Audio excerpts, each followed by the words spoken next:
Salut Lombardia. Il lombardesimo, ideologia di riferimento di Paolo Sizzi, è da sempre indipendentista. Si batte cioè con mezzi leciti, democratici e civili per l'autoaffermazione di tutte le Lombardie e dunque dell'intera Cisalpina. È giocoforza che il lombardesimo segua la via dell'autodeterminazione e dunque dell'autoaffermazione che conduce alla libertà, proprio perché la Lombardia, etnica, etnolinguistica e storica, non è Italia. Non può essere considerata italiana per tutta una serie di ragioni identitarie e dunque, alla luce di questo, è giusto che i lombardi si riscoprano tali e possano così democraticamente e diplomaticamente battersi per l'autodeterminazione della propria nazione, che non è l'Italia, bensì la Lombardia.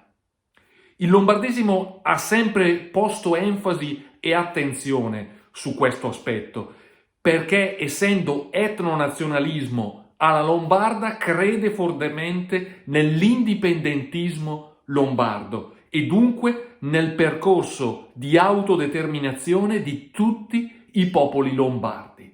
Come dicevo, è giocoforza quindi che il lombardesimo metta da subito in chiaro che il nazionalismo lombardo, il nazionalismo etnico lombardo, sia una dottrina e un'ideologia che inseguono l'indipendenza della Lombardia, naturalmente non intesa come misera regione dello Stato italiano, peraltro artificiale, ma come nazione etnica, etnolinguistica e storica che abbraccia l'intera Padania. Giusto perciò che il lombardesimo cerchi anche, per così dire, di diffondere presso tutti i lombardi un'ideologia volta all'autodeterminazione dei lombardi stessi, prendendo peraltro le distanze dalle cialtronerie leghiste che in tutti questi anni non hanno portato a un bel nulla, ma anzi hanno soltanto seminato confusione e chiaramente sono poi finiti ad impelagarsi con i Voltagabbana. Il lombardesimo è di tutt'altra pasta come ideologia e così i lombardisti, proprio perché il lombardesimo è nazionalismo etnico, non è un farsesco secessionismo che oltretutto pone attenzione soltanto sul dato economico.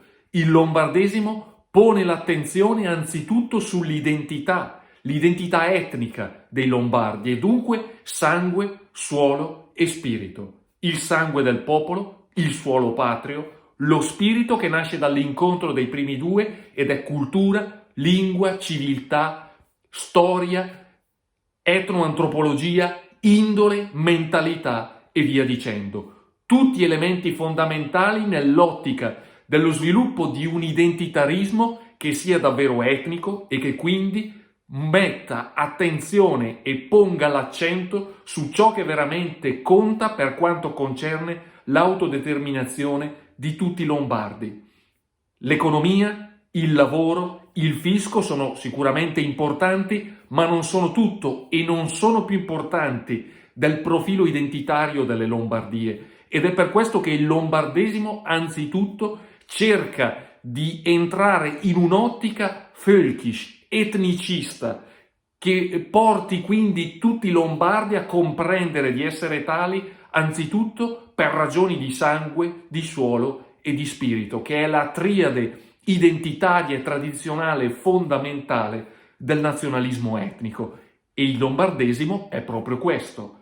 Alla luce di ciò, pertanto, si deve perseguire un indipendentismo che non sia, come nel caso leghista, un secessionismo farsesco, bensì un percorso di autodeterminazione diplomatico, civile e democratico che faccia comprendere anzitutto ai lombardi la propria identità, la propria vocazione e il proprio futuro, un futuro che è iscritto nell'indipendenza della nostra nazione. Un'indipendenza non solo da Roma, ma anche da Bruxelles, da Washington e da ogni altro ente sovranazionale che calpesta l'identità e la tradizione, coltivando il mondialismo, che è davvero la peste bubbonica dei tempi moderni, principale nemico dell'identità di tutti i popoli e di tutte le nazioni della terra. E allora il lombardesimo cerca da subito, e lo ha fatto immediatamente nel triennio in cui si è formato ed è stato lanciato da Paolo Sizzi, per corroborare l'indipendentismo con l'istanza völkisch, etnonazionalista, facendo così comprendere appieno come l'indipendentismo serio debba per forza di cose coniugarsi con l'istanza völkisch, portando così avanti un programma, un manifesto e un'ideologia che si coniugano mirabilmente con l'ideologia appunto völkisch, con il dato völkisch e con tutto quello che concerne sangue, suolo e spirito, che rimangono fondamentali proprio nell'ottica di un indipendentismo che si distacchi dalle cialtronerie leghiste e anche dal nazionalismo civico, proprio per puntare diritto verso l'autodeterminazione della nostra nazione, che è dunque l'autodeterminazione di tutti quanti i popoli lombardi, che sono i popoli padano-alpini. Il lombardesimo perciò è indipendentista e l'identitarismo lombardo e pan-lombardo deve essere indipendentista. Il percorso che porta all'indipendenza è fondamentale e non può scindersi dall'azione dell'etnonazionalismo völkisch, che del resto è il volano dello stesso lombardesimo. Dobbiamo batterci per la nostra autodeterminazione, per la nostra autoaffermazione e per la nostra libertà, in nome naturalmente delle nostre vere radici. Salut, Lombardia!